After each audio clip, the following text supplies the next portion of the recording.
So I am suffering from a bit of anthol at the moment, and I'm on a lot of Lemsip, and I'm on a lot of caffeine, and it got me thinking about energy drinks because I don't have any, and when I feel like this, I tend to go for a few of those. And it made me think about cure-alls and Red Bull only being around for so long, and vitality drinks, and what we do these days, and regulation being silly, and why regulation is not that important. Definitely is important.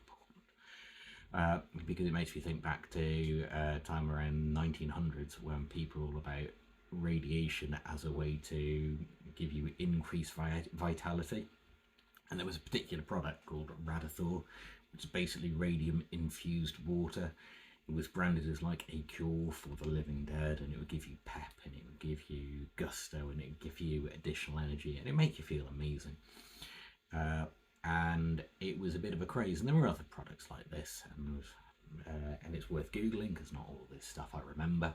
I'm just going off the cuff at the moment. Anyway, there was a socialite, a guy called Eben Byers, and he was like an amateur sportsman who was in the press. I think he was a bit of a playboy. He was famous. He was sort of like an Elon Musk of the time, but athletic and not a complete douchebag.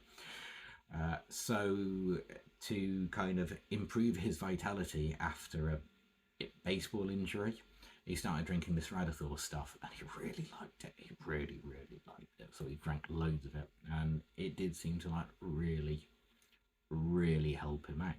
That could be some sort of regression to mean. It could be that it did actually give him a bit more pep, a bit more vitality, which is cool. Unfortunately, it resulted in getting a load of radiation-induced cancer, and his jaw fell off. There was a headline at the time along the lines of the radithor worked quite well until his jaw fell to bits.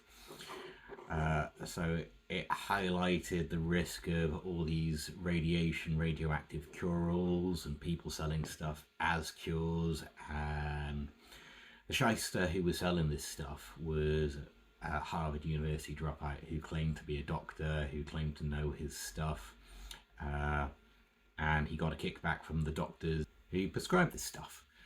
So sometimes we need to be aware of professionals not necessarily working in our best interest, or alternatively people who seem to be professionals who really aren't.